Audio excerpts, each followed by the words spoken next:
Hello all.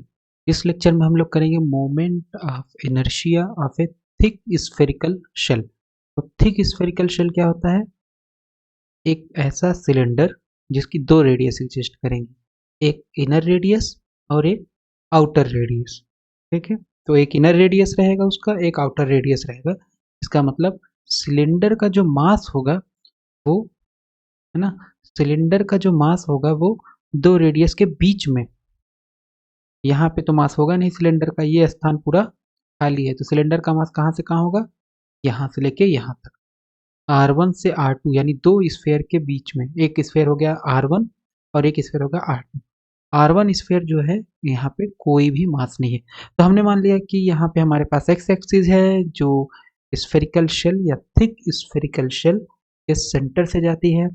हमारे पास Y axis है, ये भी स्फेरिकल शेल के सेंटर से पास करती है।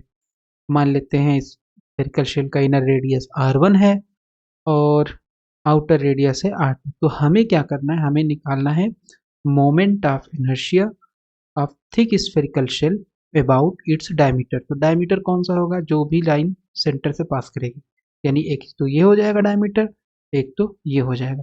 चाहे हम इस एक्सिस के अबाउट निकाल लें, चाहे हम इस एक्सिस के अबाउट निकाल लें, और ये आपके पास क्या आ जाएगा? Moment of inertia about the diameter of thick spherical shell. ठीक है, तो कैसे करेंगे? तो सबसे पहले ये स्फेरिकल शेल क्या होगा? एक बहुत पतले पतले स्फेरिकल, ये थिक स्फेरिकल शेल बहुत पतले पतले थिन स्फेरिकल शेल से मिलके बना होगा। ठीक है, तो मतलब उसमें केवल और केवल अंदर का भाग पूरा खाली है और जो ऊपर का भाग है स्फेयर का वो बहुत पतला लेयर है। ठीक है, तो हालो स्फेयर एक ले लीजिए, उसका केवल जो ऊपरी हिस्सा है बहुत थिन है और अंदर स्फेयर के कुछ भी नहीं है, पूरा खाली है। तो मान लेते हैं ये स्फेरिकल शेल है हमारे पास। ठीक है, तो यहाँ पे स्फेरिकल शेल मान सकते हैं, यहाँ मान सकते हैं और यहाँ मान सकते हैं। तो infinite number of spherical shell अगर हम ले लें, कहाँ से कहाँ तक? R1 रेडियस से लेकर के R2 रेडियस तक, तो हमें क्या पता चल जाएगा? हमें पता चल जाएगा थिक स्फेरिकल शेल बन जाएगा, है ना। तो R1 से R2 अगर हम ले लें तो हमें क्या मिल जाएगा?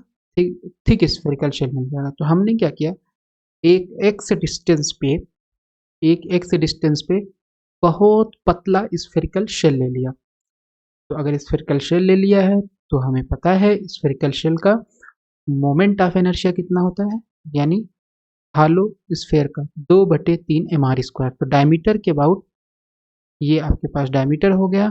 ठीक है, सपोज ये आपके पास स्फेयर है, इसका सेंटर है और ये डायमीटर हो गया।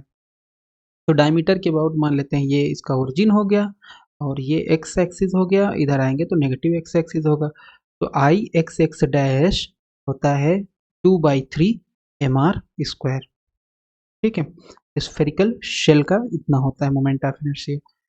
तो अब क्योंकि ये मास अगर m है, रेडियस अगर r है तब होगा, तो मान लेते हैं स्फेरिकल शेल का जो हमने माना हुआ है उसका मास है dm और रेडियस कितना होगा? x। तो ये हो जाएगा मोमेंट ऑफ इनर्शिया। मान लेते हैं कि इस स्फेरिकल शेल का मोमेंट ऑफ इनर्शिया कितना है? D I X X dash. तो ये कितना हो जाएगा? ये हो जाएगा 2/3 मास, मास हो गया डीएम, डीएम यहाँ पे दिया हुआ है और आर की जगह पे है एक्स स्क्वायर। तो 2/3 एक्स स्क्वायर हो जाएगा। ठीक है, तो हमें पता चल गया moment of inertia of thin spherical shell, जो व्हाइट से दिख रहा है, thin spherical shell about its diameter is equal to 2/3 dm x²। अब क्वेश्चन उठता है कि जो आपने ये थिन स्फेरिकल शेल माना है इसका मास कितना होगा? तो इसका मास निकालने के लिए अगर हमें पूरे स्फेरिकल शेल का डेंसिटी पता हो, यानी रो, है ना, मास डेंसिटी अगर पता है, तो इस थिन स्फेरिकल शेल का अगर हम वैल्यूम निकालें, हालांकि थिन स्फेरिकल शेल है तो 4πr² होगा, जस्ट ऊपरी सरफेस का एरिया, मल्टीप्लाइड बाई 4πr²। तो r क्या है यहाँ पे? x है। तो हो जाएगा इस वाइट कलर से जो दिख रहा है थिन स्फेरिकल शेल, इसका वैल्यूम हो जाएगा 4πx² यहाँ पे अगर हम करें तो dm की वैल्यू हमारे पास आ जाएगी, dm हो जाएगा रो स्फेरिकल शेल यानी थिक स्फेरिकल जो प्रॉब्लम में दिया गया है, rho multiplied by volume 4 pi volume किसका, थिन स्फेरिकल शेल जो व्हाइट कलर से, 4 pi X square D x.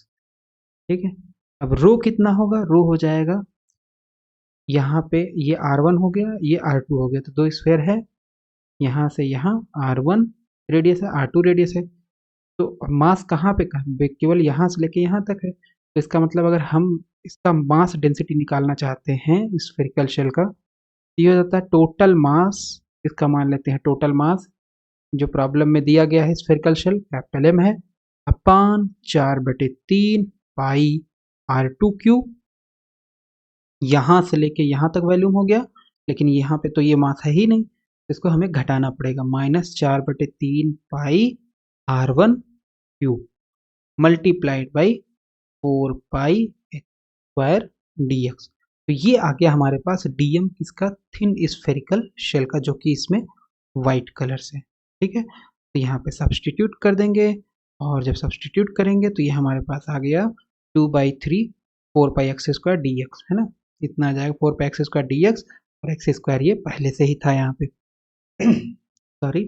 तो ये आ गया D I X X dash, यानी moment of inertia of thin spherical shell about X axis.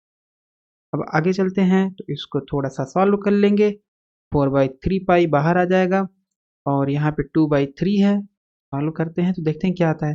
तो 2/3 पहले था, 4/3 पाई हमने बाहर निकाल लिया, और ये हो गया 4 पाई से 4 पाई, 4 से 4 पाई से पाई कैंसिल हो गया, और ये 3 क्या करेगा, 3 ऊपर जाएगा, 3 ऊपर चला गया यहाँ पे, और 3 से 3 भी कैंसिल हो गया, तो ये आ जाएगा 2m R2 cube minus R1 cube x4 dx। ठीक है, तो ये हमारा आ गया moment of inertia due to thin spherical shell. Back चलते हैं, तो moment of inertia of thin spherical shell कितना आ गया, ये आ गया 2m x4 dx R2 cube minus R1 cube. तो इसमें सारा कुछ कांस्टेंट है, ये पूरा कांस्टेंट है, केवल x वेरिएबल है। ओके, अब हम क्या कर सकते हैं, लेकिन हमने निकाला किसका है, निकाला है ये थिन स्फेरिकल शेल का, हमें चाहिए किसका, moment of inertia thick spherical shell का। अब क्योंकि थिक स्फेरिकल शेल का चाहिए, तो थिक स्फेरिकल शेल जो है वो infinite number of thin spherical shell से मिलके बना हुआ है, तो इसका मतलब है अगर हम इंटीग्रेट कर दें, यानी x कहाँ से कहाँ तक जाएगा, यहाँ पे थिन स्फेरिकल शेल हो सकता है, यहाँ पे हो सकता है, एंड सो ऑन। तो मतलब x कहाँ से कहाँ वेरी करेगा, R1 से लेकर के R2 तक, R1 टू R2, x आपका वेरी कर जाएगा R1 टू R2, इंटीग्रेट कर देंगे तो हमें मिल जाएगा total moment of inertia of thick spherical shell about X axis. तो अभी ये पूरा कांस्टेंट है, बाहर आ गया, बाहर आ गया, तो यहाँ बचेगा x4 dx, इसका इंटीग्रेशन x4 का होता है x to the power 5/5 limit R1 to R2, और ये आ गया आपका 1/5 बाहर ले लेंगे, और यहाँ पे बचेगा आपके पास upper limit minus lower limit, solve कर लेंगे, ये इतना आ जाएगा। ठीक है, दूसरा प्रॉब्लम है अबाउट इट्स टेंजेंट। तो टेंजेंट क्या होता है, तो ये हमारे पास थिक स्फेरिकल शेल है, थिक स्फेरिकल शेल है, आपको इस एक्सिस के अबाउट निकालना है, आई ए बी निकालना है। तो अगर हम ध्यान से देखें तो आई ए बी क्या होगा, सिंपल एक्स एक्सिस के पैरेलल है, तो लगा देंगे parallel axis theorem. Parallel axis theorem क्या होता है, पैरेलल एक्सिस थ्योरम होता है कि अगर किसी भी ऑब्जेक्ट के सेंटर ऑफ ग्रेविटी से कोई एक्सिस पास कर रही है, और इस एक्सिस के about moment of inertia let's say ICM है, ठीक है, लेट से ICM है, तो इस एक्सिस के पैरेलल जो भी एक्सिस होगी उसके अबाउट ऑब्जेक्ट का मोमेंट ऑफ इनर्शिया हो जाएगा ICM plus MD square. D जो है वो क्या है, D है दोनों एक्सिस के बीच की दूरी, और M क्या है, मास ऑफ द ऑब्जेक्ट। तो हमें पता है कि ये एक्स एक्सिस सेंटर से पास कर रही है, तो इसका मतलब I एक्स एक्स डैश हो गया, सेंटर ऑफ मास के अबाउट मोमेंट ऑफ इनर्शिया, फिर हो गया मास, एक स्फेरिकल सेल का मास, और यहाँ से यहाँ तक की दूरी कितनी हो जाएगी, R2 स्क्वायर हो जाएगा, है ना, यहाँ से यहाँ तक की दूरी होगी R2, अब क्योंकि ये D स्क्वायर होता है तो R2 स्क्वायर हो गया। आई एक्स एक्स डैश हमने पहले निकाल रखा था, उसको सब्सटीट्यूट कर देंगे, और ये हो गया आपके पास, ये हो गया आपके पास MR2 स्क्वायर दिया गया इतना। तो ये हो गया आपका moment of inertia of thick spherical shell about its tangent. तो हमने क्या किया, हमने निकाल लिया moment of inertia about X axis जो कि होगा इतना, और उसमें अगर इतना ऐड कर देंगे due to parallel axis theorem of moment of inertia, हमें पता चल जाएगा आई ए बी, यानी moment of inertia of this object about A B axis.